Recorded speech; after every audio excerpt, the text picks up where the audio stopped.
Aditya, shall we start? Yes, sir, you are audible.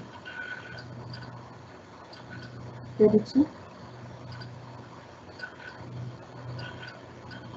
Hello. Yes, Yes, sir. madam.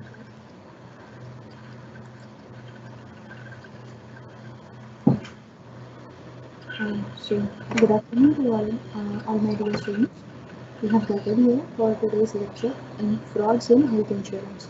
We have with us Dr. Prakash Kalki, who is Assistant Professor with SIHF, Dr. Symbiosis Institute of Health Sciences, who will be delivering his lecture today. Over to you, sir, for the today's session.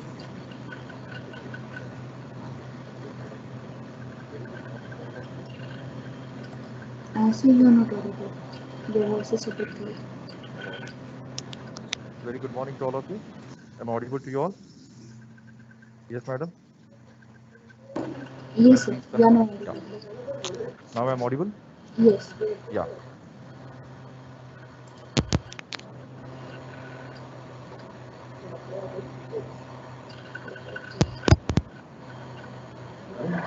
Okay, that's fine. Thank you. So today we are going to discuss frauds in health insurance. When we are talking about frauds are present in every sectors, in every walk on the life. What exactly the fraud is, for what reason the people are committing frauds? There are different reasons, and because of which the frauds get committed. So today we are going to understand frauds in health insurance. As I mentioned, frauds is in every sector of life. Whatever may be the cause, it may be financial, it may be non-financial, it may be for personal gain, it may be for some kind of commitment, or it may be just for the sake of enjoyment, fun, or entertainment. So these are the things that you people must have, come across either through the movies, either through the real life events. So that's what exactly the frauds that we're going to discuss today. Okay, so when we talk about the frauds in insurance, so this insurance frauds can be of different types. First, that might be something that is related to the general insurance, something that is related to life insurance.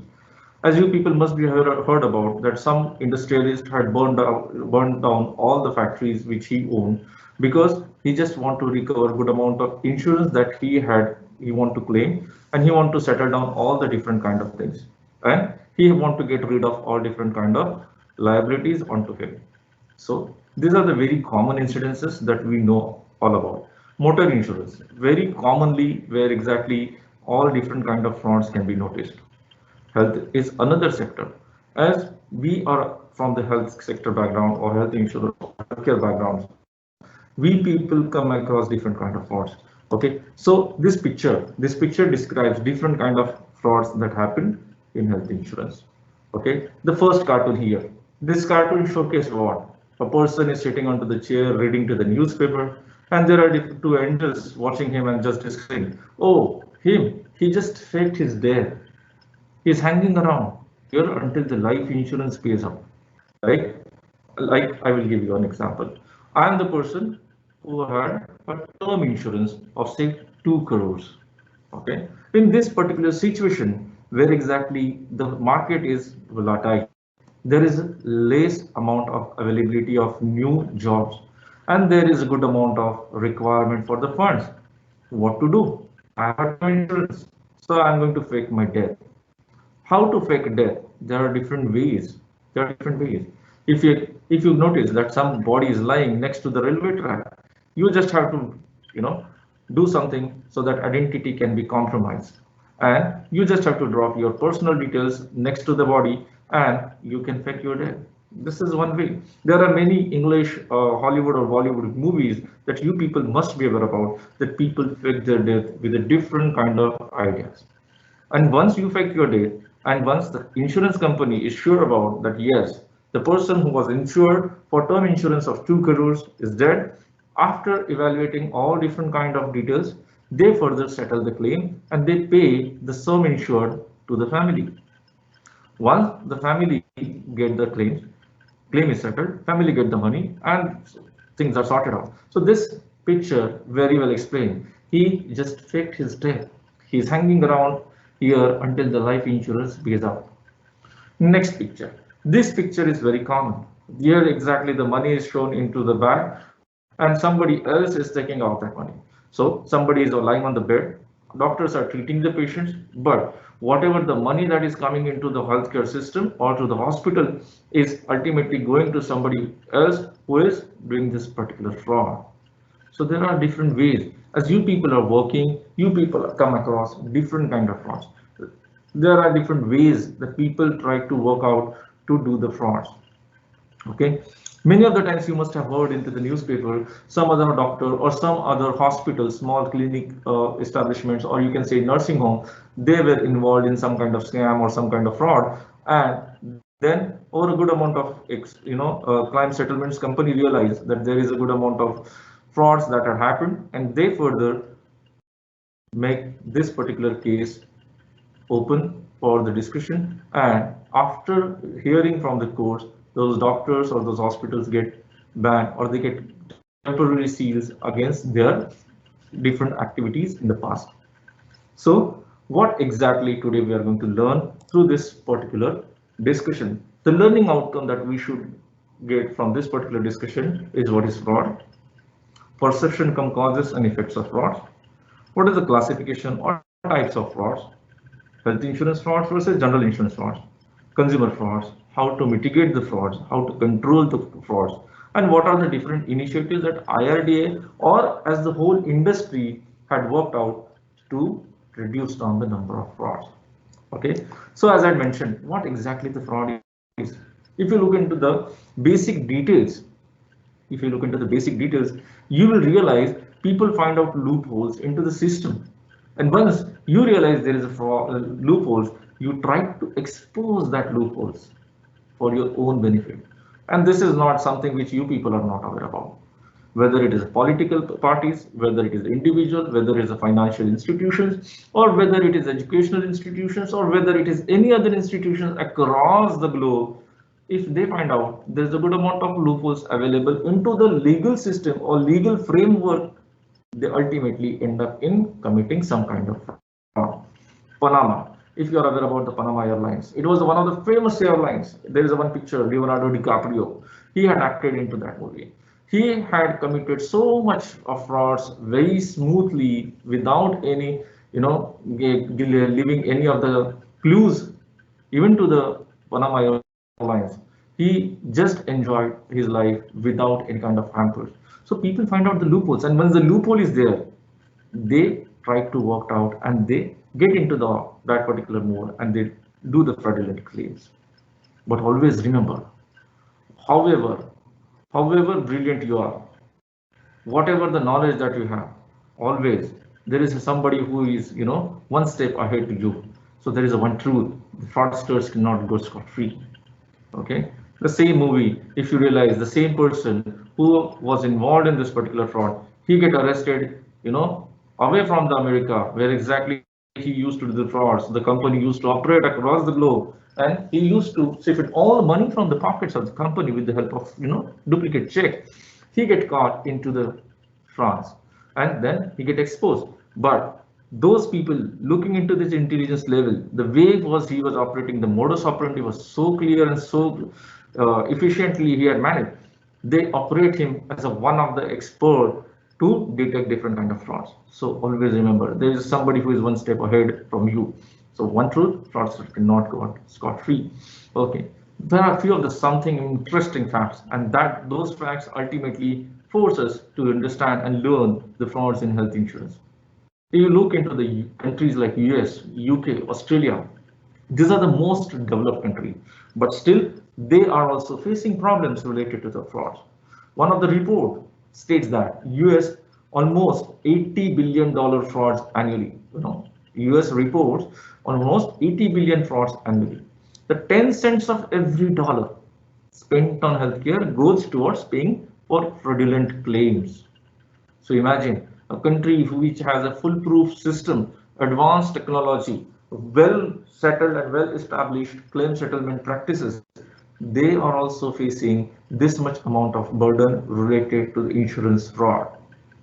Okay. Now look into the countries, developing countries or underdeveloped countries like India, developing country like India or underdeveloped country like third world. where exactly there is a no system to define or to detect the frauds. Okay, we do not have any other authentic mechanism, but still few of the experts from the industry states that almost 10 to 15% is around, where exactly these frauds are happening. Like if 100% of claim gets settled, out of which 10 to 15% of the claims are fraudulent claim. Okay, and this comes roughly to around 1300 to 2000 crores annually. So why this particular topic is important? So look into this figure. This is a huge, enormous amount of money which is going into the drain because of the frauds in the health insurance or frauds in insurance sectors in total. Health insurance is a small part of it. And let me give you the fact, which I'm going to talk later on. That is, there are two different sectors which face maximum number of frauds, and health insurance is one of them. Okay. So what is fraud? What is fraud? The definition of fraud says all different things which get covered under as a fraud. Okay, health insurance fraud is described as an intentional act of deceiving, concealing, or misrepresenting information that results in healthcare benefits being paid illegitimately to an individual or a group. Okay, so it is an intentional act. Somebody is doing it with some kind of intention of deceiving, concealing, and misrepresenting the information.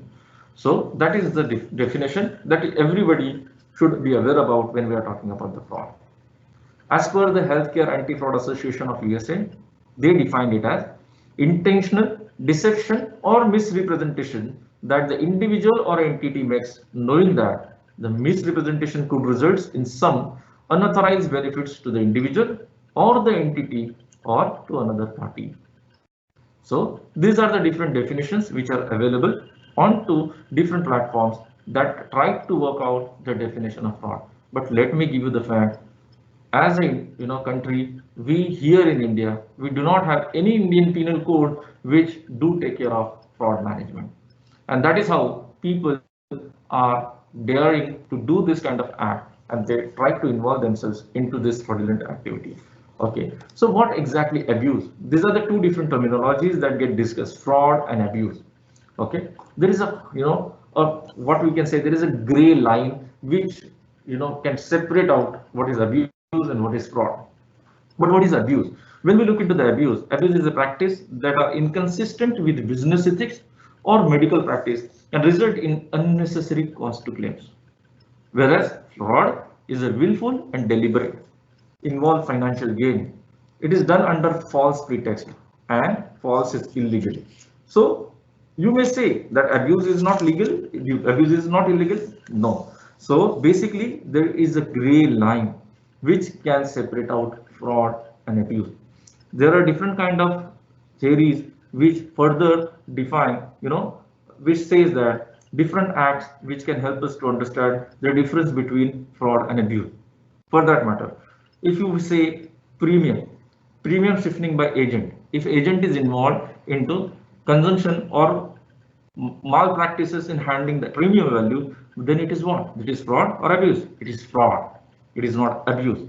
Okay, let me give you one more example, like charging extra premium from a customer for a policy over and above the company price. If agent is charging the customer extra premium, if premium value say XYZ, for that matter I can come here 1000 rupees is the premium value, and while collecting the money the customer say no, this is money that is you are supposed to pay, this comes against we can say some kind of extra charges or some kind of taxes or some kind of service fee, so and so. There are different ways to give the they can bluff with, because here in India the education level is less.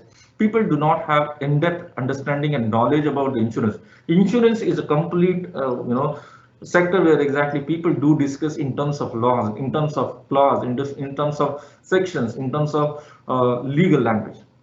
So for people who are educated, even they find it out difficult. So uneducated people, it becomes very difficult. In such situations where exactly your agent is charging extra amount over a premium value, then what is it? Whether it is fraud or it is abuse, it is not fraud. it is abuse. So that is the difference. Okay, my dear friends who are listening to me, my request to you all, please, if you do not understand anything during the discussions, please write it down into the chat box. Okay, I will try to resolve your queries side by side. Okay, for every other point, if you find out it difficult, you want to have a clarification, write down into the chat box. We will definitely answer those problems or queries or questions or doubts at the end to resolve your issue. Otherwise, in the flow, you will miss. अरे मुझे ये पूछना था. I was supposed to ask this. I miss onto this. So that should not happen. So my request to you all, please write down your queries then and there itself. Okay. So these are the two basic examples that I have quoted where exactly fraud and abuse can be differentiated. Okay, but we are majorly focusing upon fraud because a fraud is one of the important aspects, which is creating good amount of bad publicity. We can say bad publicity for this particular sector. What is the perception, causes, and purpose of fraud? We have to understand the psychology behind it. Why the fraud is happening? As I mentioned, there might be some financial gain. There might be non-financial gain. It's for the individual, it's for entity, it is for either for personal benefit. Few people just do it for the heck of having fun. Okay, because they may have some kind of psychological problem. So that's all. So okay, let's discuss about it. Perception, causes, and purpose of fraud. First, as I said, financial gain is a main motive always. Okay, always.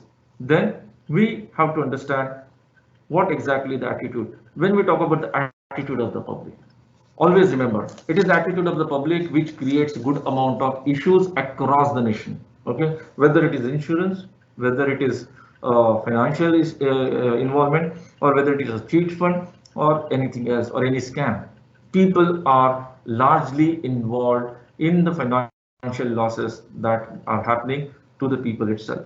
But we do not understand that is I am going to lose at the end of the day.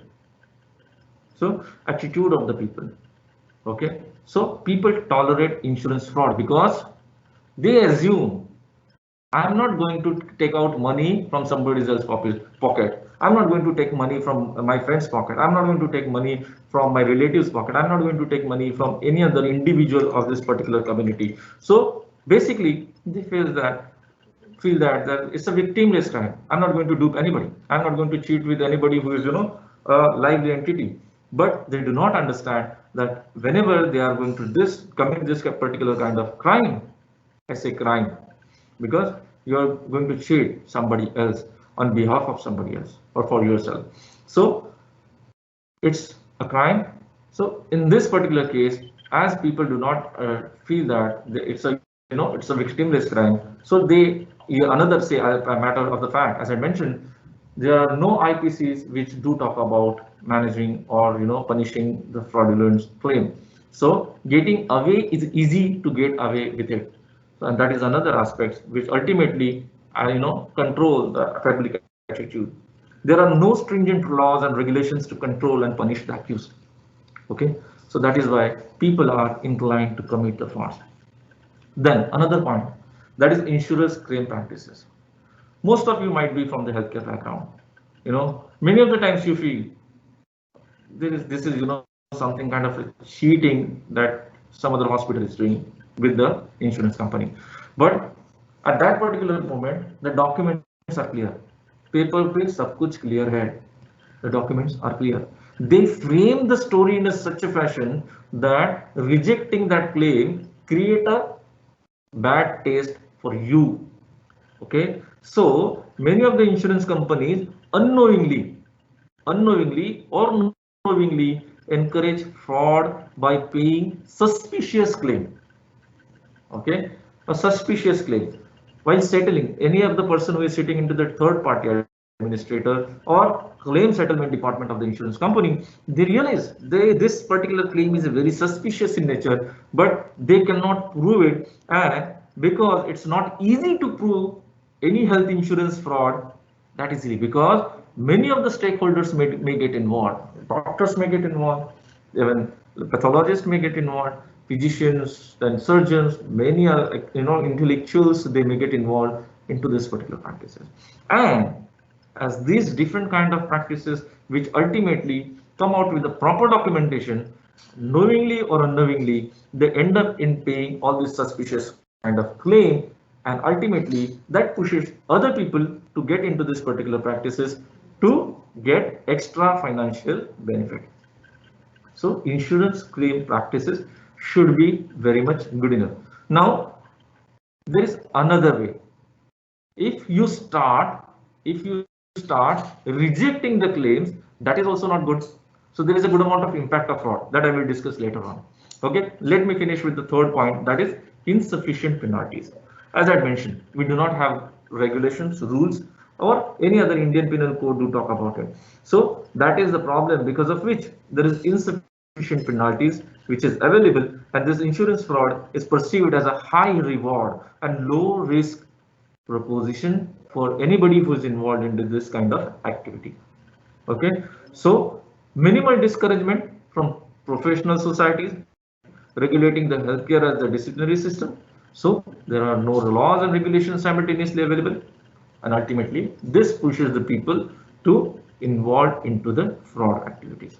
Okay, so that is how this particular fraud practices becomes prominent and common across the different sectors of the insurance. Okay, what exactly the effect of fraud is? As I mentioned, I will discuss about it. Impact of fraud. So the fraud, ultimately the fraud which is happening with any other insurance company, how it is going to impact that insurance company, overall market of the insurance sector, and ultimately the whole financial aspect which is revolving and attached and linked to every other individual who is involved in this particular gamut. Impact of fraud if the claim is paid. Okay, have a look into this. If the claim is paid, somebody had done the fraud and they raise some claim. So what's claim get settled on? Ultimately, it affects the claim ratio. If we pay the claim, it affects the claim ratio and actuarial pricing, which in turn affect the reinsurance rating and triggering the more stringent underwriting norms. Like, let me explain this to you. You must be aware about the claim ratio. Okay, if we settle a good number of claims, so number of claims raised against number of claims settled, so how much premium that you recovered, how much losses that you incurred, those ultimately define your claim ratio. Okay, then once your claim ratio is on higher side, okay, so your losses, your drain is good amount, there is a good amount of drain, there is a good amount of loss against your claim settlements. So ultimately in next financial year, your actual pricing will get defined so that your premium collections should be on higher side to reduce down the losses. I mean to say losses here is not profit and loss. I mean to say losses here is related to the settling the claim. Every other settled claim is considered as loss to the company. It is not lost from profit and loss account kind of thing. In insurance, it is discussed as a loss. Okay, as we discussed low risk and high risk, so that on that ground, so it is a loss. Okay, so that ultimately affects the actuarial pricing, and once actuarial pricing get affected, it ultimately affects the reinsurance rating.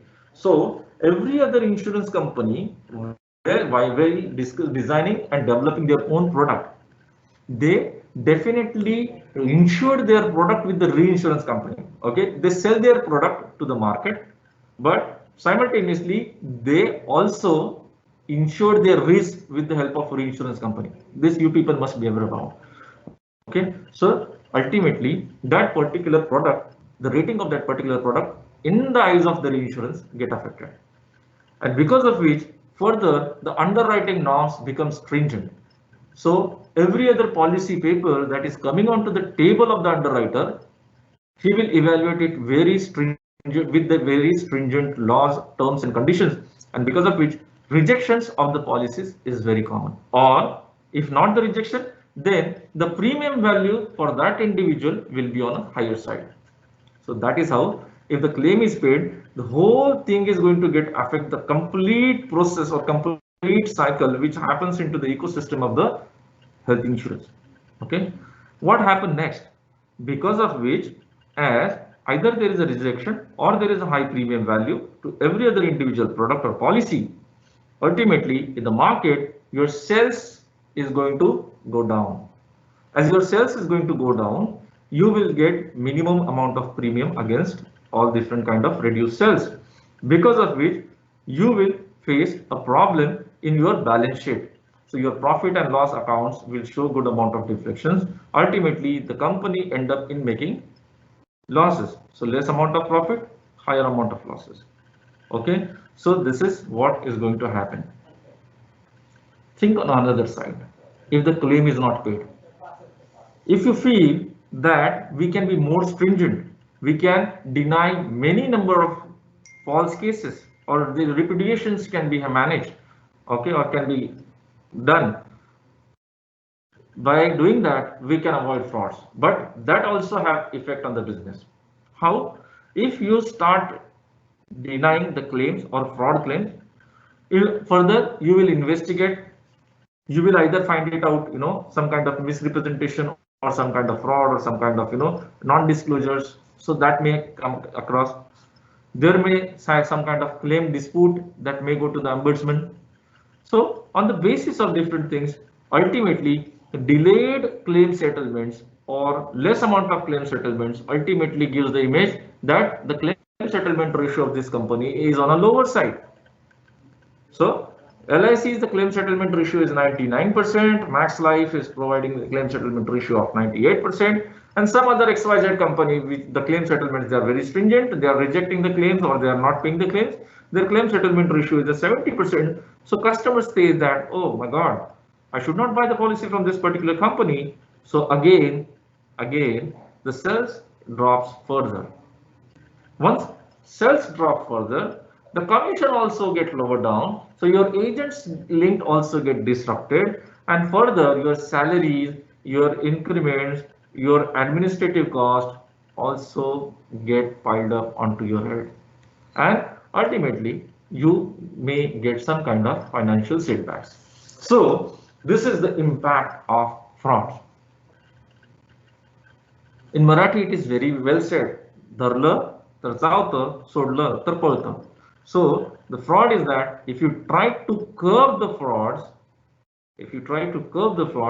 that is also going to create a good amount of bad mouth publicity. If you try to settle the false claim, it is also going to pinch your nerves from the financial aspects.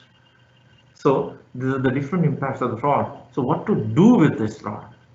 So what to do with this fraud is only possible when you understand how the frauds can be classified, what exactly different types of frauds are, how those frauds get committed, and once you start understanding that, you can further try to work out and reduce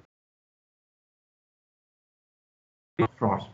So when we look into the classification of frauds, what exactly the different classifications? Okay, so there is internal and external, hard and soft, provider and consumer based.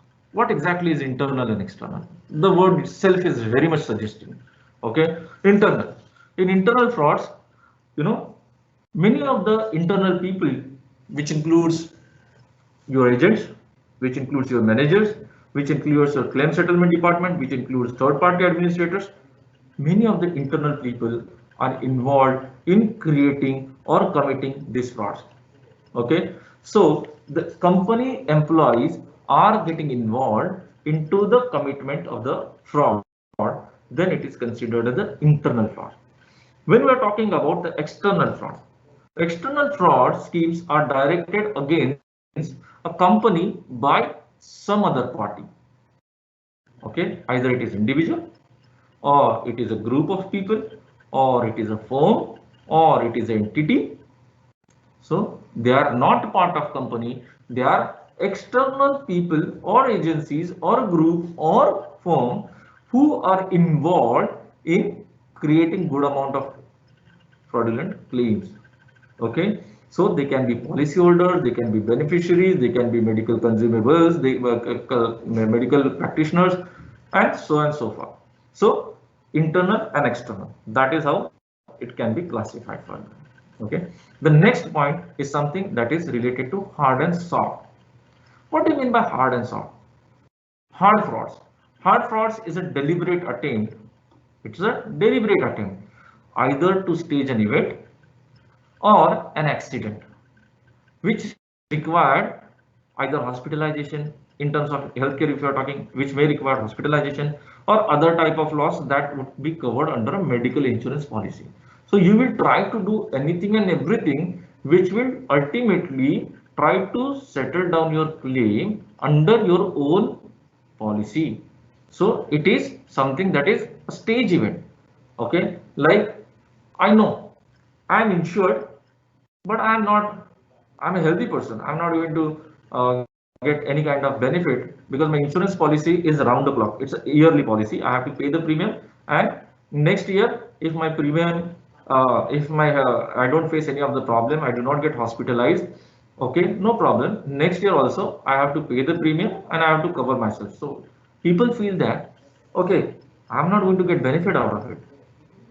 My premium get paid to the insurance company, but as I had not I had not paid, raised any claim, so that is my loss. My premium value goes for somebody else's services.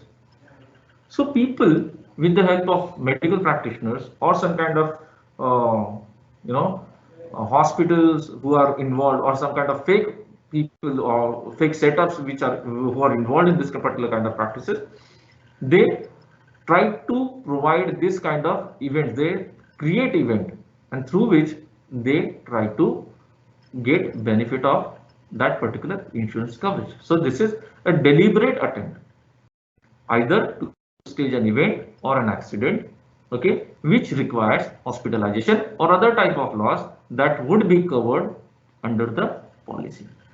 So that is hard. And when we talk about the soft, soft fraud which is sometimes called opportunity fraud. This kind of fraud occurs when a policyholder or a claimant exaggerated a legitimate claim, like I know I am hospitalized. Okay, so I am going to face some kind of rejections from the insurance company because my insurance company during the policy document drafting itself, they say these are the different aspects which are not covered under this policy. So for that matter, consumables or some IV sets or surgical consumables, for that matter, gloves, IV sets, IV lines and all. So that is not covered. How to recover this much of amount? So I will do something different. I will try to exaggerate the figure of my pathological investigations or pharmacy billings, which is covered under the policy, or some kind of surgical charges can be increased. And that is possible when the system is, involved. Every other part of the ecosystem is involved. Then this is very much possible. In such situations, people try to exaggerate the legitimate claim to gain the maximum benefit from that particular policy. Okay, so this is soft. When I talk about provider and consumer, fraud can be committed by both, by the provider also and for the consumer also. This is very simple. Okay, and the provider is involved into creating the fraud, or the consumer himself is involved in creating the fraud. So this is a broad classification when we talk about the frauds. Okay, so the next slides here, sorry. When we look into the different types of frauds, we have discussed about classification. Just have a look at the type of the frauds. Okay, there are different types of the frauds. Like as you are going to talk about general insurance, you are going to talk about hospital, you are going to talk about automobile, you are going to talk about individual, you are going to talk about term insurance. So there are different kind of frauds that are possible. So what are those? When we talk about the types of frauds, okay, first can be misrepresentation of facts. You can show facts in a different way. You can just modify it, or you can play with the facts. That is misrepresentation. Then fake claims. Okay, the claims are not generated, but those are, at actual level. But those are the fake claims that get generated at actual level and get submitted for the claim settlements. That is fake claim. I'll give you an example here. Just, one of the hospital in Navi Mumbai, they used to do different kind of investigations, and they used to do a common type of cases which are covered under the health insurance. like hysterectomy and all. Maternal claims are not involved, so they used to perform the hysterectomies. Okay, they used to do all different kind of investigations as per the norms. They used to do sonography. They used to do all hemograms, blood investigations. Ultimately, because of some kind of interventions, technological interventions, further the company realized all these are the fake claims, because every other candidate who is getting investigated belongs to some other area which is from same setup. Like hospital is there in Navi Mumbai, but all of the people who are coming to get operated belongs to a distant part of interiors of Maharashtra, and almost every month they get 5 to 10 claims which belongs to that particular locality. So they start, you know, digging the facts, and they realize those are the fake claims. Okay, so that is another fraud. Non-existing hospitals. So this is one of beautiful thing. That is why many of the insurance company now looking forward for a network hospitals. This is that you get your treatment done into the network hospitals, because we had done the evaluations, so it will be easy for us to release your claim as fast as possible. Because what had happened earlier, those hospitals which are not linked to the insurance company, they used to provide the treatment, and as you are aware about, insurance company cannot reject the claim. They cannot provide the cashless facility when, if hospital is not attached with it is not attached with the insurance company, it is not network hospital, but they further have to settle the claim, after patient will pay the bill, and then the claim will be settled by the insurance company later on. So many of the times it happens, those hospitals which do provide treatments are not in existence. So that is another way. Then fake customers, that is very common. You are not ill, but you showcase that you are ill and you get benefit for your treatment or your hospitalization. Fake accidents, very self-explanatory. Stage accidents, you just showcase that accident had happened. Okay, that's stage accidents. Then something that is related to the fake certificates. Okay, so these are the different types of way the frauds can happen. Okay, and as I mentioned earlier during the discussion, the most common kind of frauds or most common frauds happen in different sectors across the insurance. The first one is motor insurance and third is health insurance. So these are the two different areas. The maximum number of frauds get noticed. Exaggerated claim value to overcome the deductions. This is very common. If you ever come across any of the motor accidents, you will realize your own insurance agent, he will say, okay, you have to provide us a quotation from any of the garage or any of the service center. Make sure that you will quote something on higher side, because the ultimately good amount of deduction is going to happen from the company side. So you claim, if you feel that your expenditure is 20,000, your claim should come for 30 or 40,000 rupees. आधा तो मिल जाएगा. This is very common practices, very common practices. So motor insurance, which is from general side, and health insurance is another tricky area, because if the professionals are involved, it is very difficult to find out what went wrong. You raise the query, they will make some kind of arrangement or some kind of documentation which will further answer your query, because the person who is raising query, he is also from healthcare background, and person who is resolving query, he might be also from the healthcare background with some kind of expertise or experience into that particular domain. So it becomes very difficult to put argue in front of them. Okay, so as I mentioned here, in healthcare, the gloves in hand with a multiple stakeholder is required, and as multiple stakeholders are involved, then finding out the loopholes, finding out the problems, finding out the flaws becomes very difficult, and then further rejecting that claim becomes further difficult. Okay, so that is all about frauds in health and general insurance. Okay, we'll move on to the next slide, which do talk about consumer frauds. When we talk about the consumer frauds can be of different types. Okay, they mainly fall into the three different variants, which are claim fraud, application fraud, and eligibility fraud.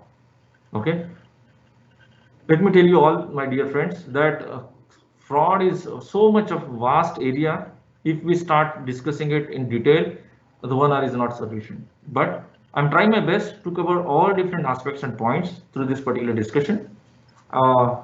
If you have any queries, you please note it down and put it into the chat box. So I was explaining to you is consumer frauds. So consumer frauds, when we talk about, first is a claim fraud.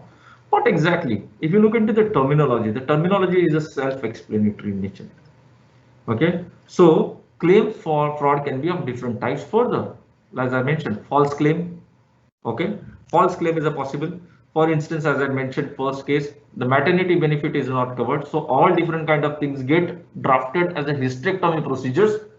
Documents will get drafted and ultimately the claims get settled. The amount which you had paid for the maternity services will get covered and will get provided to the individual. So that is something that is a false claim. Then collusion with the provider, as a hand in gloves kind of experience, as I had explained in earlier slide. Collusion with the provider, ultimately service provider, doctors or physicians or whole nurse hospital is involved here, and the customers are also involved. I will give you one example. One of the hospital in Navi Mumbai, small nursing home, the doctor used to, he had highlighted that this insurance company provides services where network with this particular different insurance company or TPAs, and all different people who have the insurance from that particular service provider, they used to have a word with the doctor, and doctor used to arrange for their admission. So patient used to go for long holiday for 5 days or something like that, and doctor used to do all different kind of documentation, admission, investigations, daily routine charting, nursing related all different kind of notings, then daily rounds, physicians notings, everything was as per the norm. Okay, ultimately over a period of time, what happened, because doctor is involved with the insured people, so nobody was raising any issue, but company feel it is a suspicious thing that is happening. Same kind of investigations, same values against different investigations, or against the similar investigation like CBC value, like hemoglobin level, almost every time they get similar kind of values. Almost different cases which are coming from that hospitals, either that are related to malaria, because Navi Mumbai is endemic zone, so malaria is very common, typhoid is very common, so almost all cases are coming in relation to that. But the doctor who is working in that particular hospital or owning that, or owner of that hospital, he's a gynecologist. He's a gynecologist. So ultimately, one fine day, investigating officers of the insurance company jump into the wagon and come down to this evaluate the hospital, and they realize the patient who is the first application or the first initial approval for which the company had said yes, they notice down that patient is not onto the bed. So these are the different ways, these are the different modus operandi. You people are working into this domain, so you may have different kind of examples to explain this. Then apart from this, under the claims fraud, insurance speculations or fraud rings, that's also get covered. Okay, like group of individuals may get involved, and different stakeholders may get involved. Different agents, different physicians, lab, pathology, pharmacy, everybody, they will get involved and they will raise the false claim. Okay, the claims fraud. So level of fraud that happen at the claims level is something that is claim fraud. Level of fraud that happen at the application level, like I am a person, like I am talking about application fraud. I'm a person. I know at this age I'm having a diabetes, I'm having a hypertension, I'm having some kind of ISD. I have a good family history which states that there are a lot of people who are having heart related problems. My mother and father having heart related problems. They are known hypertensives, they are known diabetic cases. Few of my relatives had died because of cancers, but I do not disclose anything while filling the form. So at the application level itself, I'm not disclosing my family history, I'm not disclosing my medical history, my own medical history, I'm not disclosing any past medical exposures. And this is how I'm not giving all correct information while writing down details into the application. So fraud happen at the documentation, initial documentation of the policy itself. So application fraud, very simple. Then eligibility fraud. When we talk about eligibility fraud, it is something which is, in such cases, the benefit is paid illegitimately because the beneficiary was not truly eligible to getting the benefit under that particular policy. Okay, so either disclosure or misrepresentation is something that had happened. So I'm not eligible for that particular claim, but the documentation is managed during the course of hospitalization or something like that.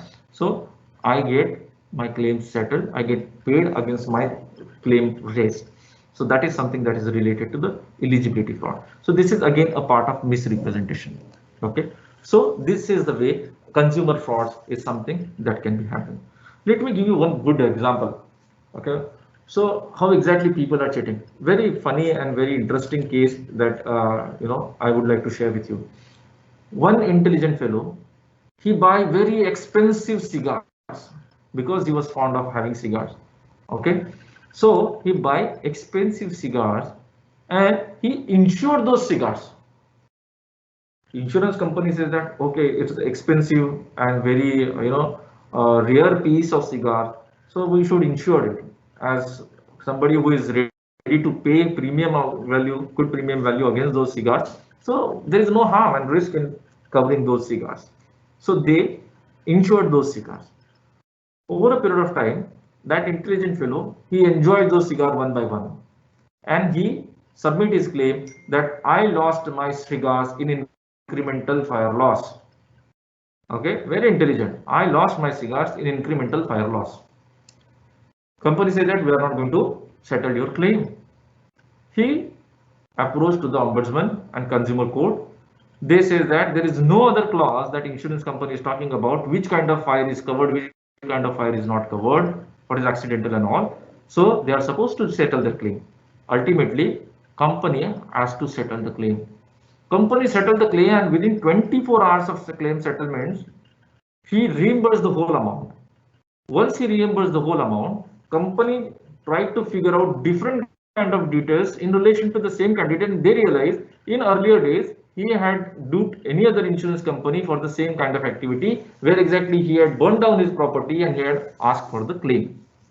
Okay, so ultimately company raised a complaint against that particular candidate that he was responsible for all these arsons, and so he should be covered or he should be framed for this kind of fake activities or this kind of frauds, and then he get punished for 24 months of imprisonment, and good amount of financial penalty also get imposed, and company recover their different losses through this financial recovery. So this is how the different kind of consumer frauds that can be happened, and these are the ways that can be dealt with. Okay, so this is one example.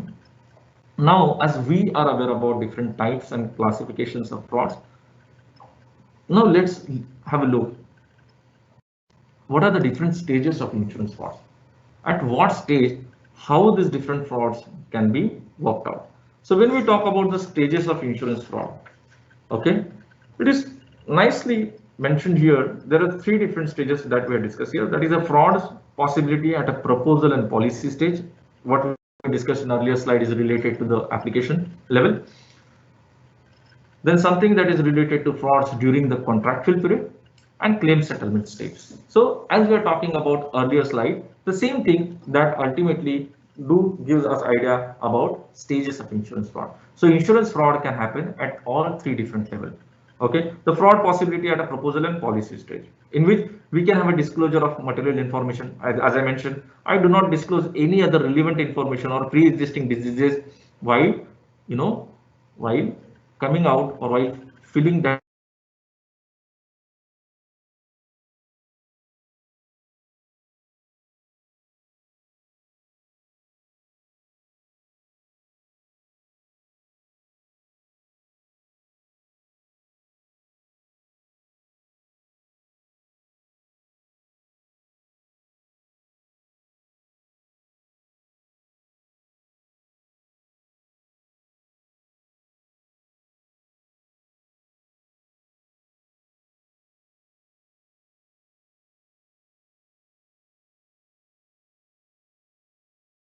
stage.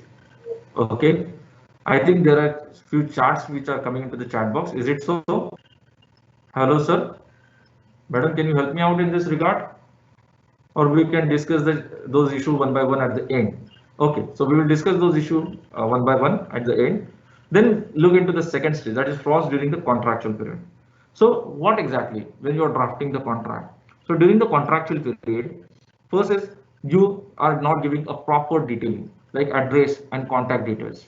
You're not giving the proper details. That is another possibility. Then something that is sum insured alteration. Over a period of time, you may alter your sum insured. Then health checkups undergone. When you are undergoing the health checkups, instead of you, somebody else is going. So during the contractual period, you may stage yourself in a different mode to commit the fraud. Then at the claim settlement stage, you can submit the claim so as to seek benefit. As I had discussed, you can provide manufactured or you can provide managed documents or altered or some kind of fake document which ultimately helps you to get the benefit. Provide erroneous address to claim benefit. Okay, you can provide erroneous address to claim the benefit. Initially, you can inflate your bills, you can inflate your claims, so that as I mentioned in earlier example, you can inflate your bills and you can raise the claim so that whatever the deduction is going to happen will ultimately take care of your expenditures. So there are different kind of stages that involve into the insurance frauds. So mainly there are three, and at those three levels there are another different stages which we are aware about. At those different stages the frauds can be worked out.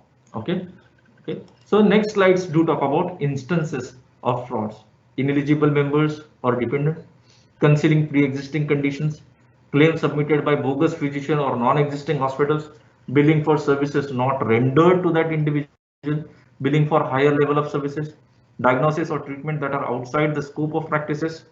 These are the different instances that can be also recorded when we are talking about the fraud.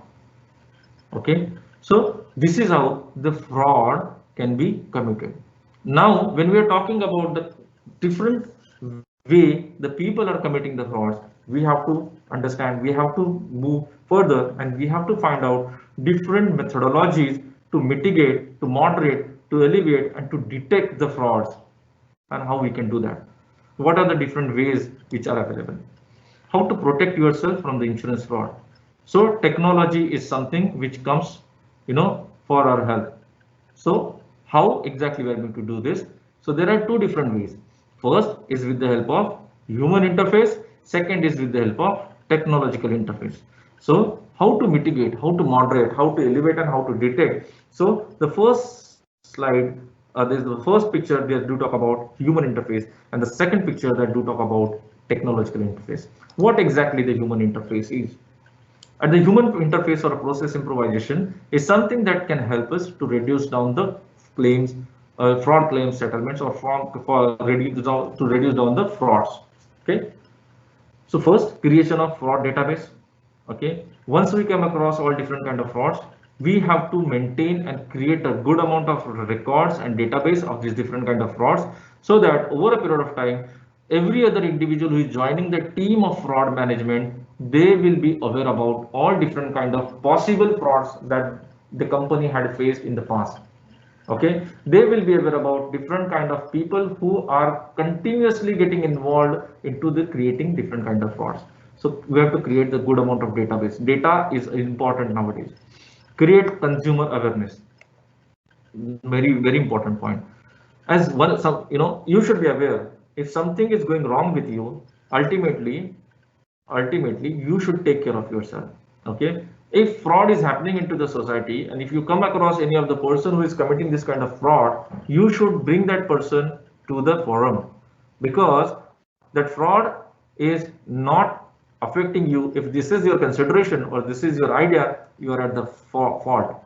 Okay, because every other fraud increase the value of premium, increase the actual pricing.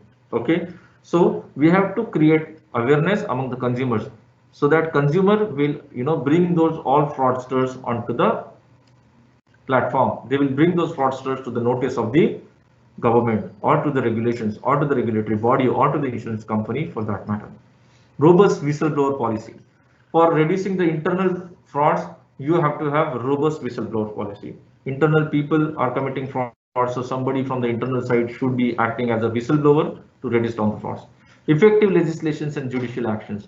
We have to have proper legislations and judicial actions, and for that matter, every other company, they should come and their association should force government to draft the different legislations, and they should make a firm and strong judiciary support system to reduce down the fraud.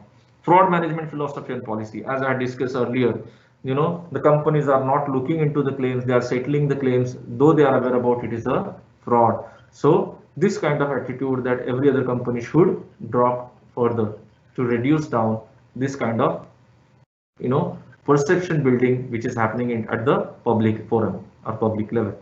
Robust investigation unit and mystery shopping. Yes, we have to develop a good investigation unit. Doctor seeding, that is one important thing in health insurance setup. We have to do the seedings of the doctors. Training and communication for internal people, even for the agents, even for the our ecosystem whole in total. Then welcome calling. Welcome calling is something that we should provoking our customers to give all different kind of informations to us. Plugging process gaps quickly.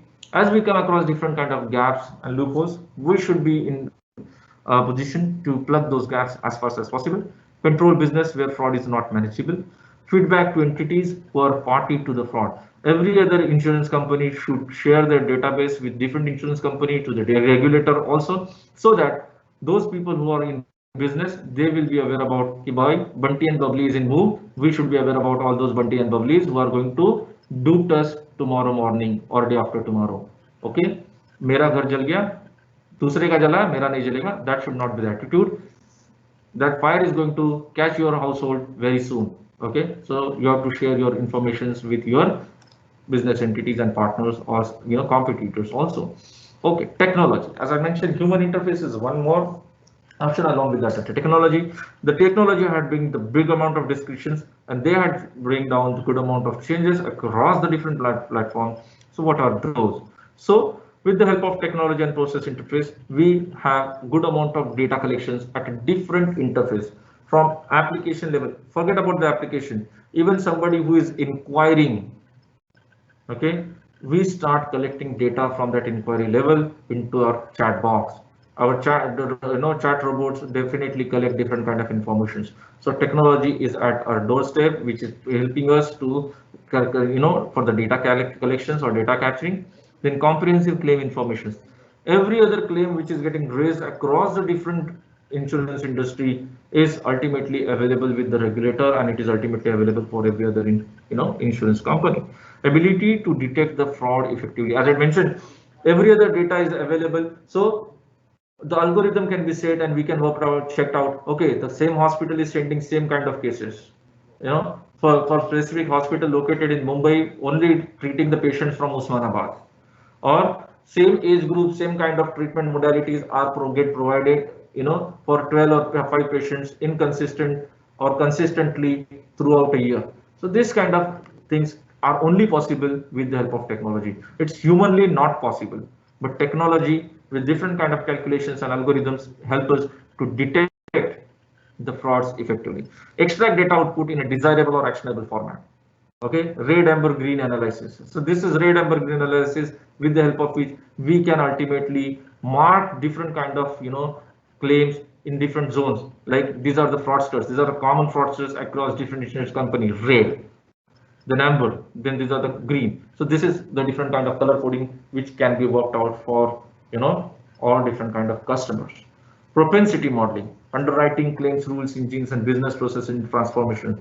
Fraud investigations. Technology help us to come out with a different kind of ideas with the help of fraud investigations, underwriting practices, then claim settlements related activities, vigilance related activities. Nowadays, in automobiles, people who are getting accidents, they have to record their videos of the damaged vehicles, and those videos also needs to be shared with the insurance company. So this is how the vigilance can be further modified and can be improved. Internal audits or the auditors can be trained, and communications should be developed properly, and proper audits can be worked out at a different level. Okay, enterprise risk and internal controls and controls to the insurance covers like reinsurance and all. So this is how the different way of technological interventions can be worked worked out to reduce down the fraud. Okay, there are initiatives at the regulator level which also getting worked out, and those are a common database which insurance regulator is working on, and those common database further ultimately help every other insurance company to work in a collaboration, and they are trying to do the rate analysis, and that rate analysis is further helping us to reduce down the frauds. But still, as number of policies, number of products are coming onto the plethora or coming onto the platform, those people who are managing or are involving themselves into these fraud activities, they are coming with a different kind of innovative and creative ideas. So we, as an insurance company or an insurance service provider, we have to have all different kind of processes working, to reduce down this kind of fraud claims. So which are human related interfaces, technological related interfaces, and continued education of all different internal and external stakeholder is more very much important. Okay, IEC activities are equally important. Okay, what is IEC? Okay, information, communication, and education. So that is something which is equally important when we want to reduce down the number of frauds. Okay, so for last of the slides which I would like to discuss here is about how to do the verification and investigation. Like, as I mentioned, there are different stages. So at every other stage, we have to work out and we have to reduce down the availability or possible frauds at that level itself. Like at the application level, the documentation at the time of policy issue should be very much enough. We should get into the all details. We should thoroughly evaluate the case. Even all the medical related investigations should be conducted properly. If we can work out for our internal, or if the insurance company provides the internal lab support, or if insurance company have the dedicated centers where exactly they can do all different kind of medical examinations, less amount of frauds can happen. If you leave it to the customer, get your investigation done and submit it to us, then there are chances of having a fraud. We may get a false or misrepresentations of the information. So to avoid that, we can have our own internal system of collecting data or collecting samples and doing the investigations. So laboratory investigations, medical examinations can be worked out. Okay, documentations at that level also can be worked out. Minimum human interface, minimum human involvement should be worked out, so that with the help of technology, if we can reduce down the contact between the agents and the customers, then ultimately it helps us to reduce down the nexus, and occurrence of the frauds can be reduced further. Then next is something that is related to the claim documents and evidences. As we are aware about, this is one of the important stage. So reading all different evidences and claim documents carefully to capture all different data is very much important. Using the technology at this level also can help us to reduce down the frauds related to the claim. So these are the different ways which can be worked out to reduce down the frauds. So my dear friends, that's all about frauds in health insurance. Okay, I'm really thankful for your patience listening. Now this particular forum is open for discussion. You can write down your queries into the chat box. Thank you very much for your patience listening and your attention. Thank you so much, sir. So dear students, you can drop your queries in the Q&A box.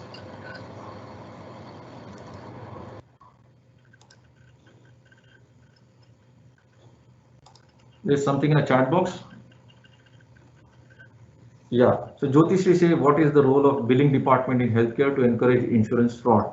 So when we talk about the billing department of hospital, okay, so Jyotishri, if you look into the billing department of the hospital, it plays, there is a minor role, of the billing department, but at present, if you look into the complete process of this particular health insurance or hospitalization indemnity related policies, billing department, because nowadays every other insurance company, try to understand the scenario, every other insurance company, what they're asking for, okay, they're asking for hospital information system. So there should be a linkage, okay, patient admission, investigation, treatment, final evaluation, discharge, billing, everything. So they want complete linkage. Okay, so maximum interfaces are connected through this HMIS, and because of which billing department, role of billing department in encouraging insurance fraud had reduced down it further. Okay, had reduced down it further. Earlier, the billing department used to exaggerate the existing amount by altering different kind of informations into either into investigation or into pharmacy billing or into the charges related to the hospital, and that used to ultimately increase the further claim amount. Okay, so with the because of which the fraud used to happen. Nowadays, because of this HMIS related requirement, the billing department involvement had further come down. So I hope I answered my question. Jyotishri, if you have anything to ask, you can please write it in the chat box. Then Divya, you have a query. Thank you so much, sir. You explained very well.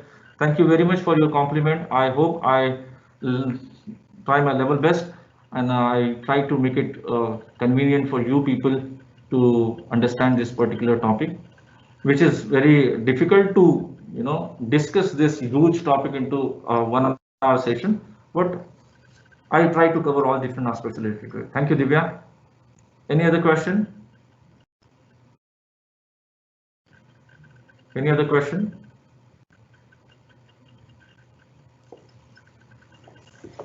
Any other questions? That's all, madam? Yes, sir. I guess there are no more queries because I cannot see any student typing. It was indeed a really nice listening to you. With the examples that you have quoted, definitely I must say that students must have got clear understanding of what is fraud in health insurance and how best they can be mitigated. Well, thank you so much, sir. Thanks to all of you for your help. I'm really thankful to the technical support, madam, and to all the candidates who were participating in this particular webinar kind of live session. So thanks to my thanks to all of you, and my regards to you all. Take care of yourself. Okay, sir. So I now declare that this session is over. Thank you, students.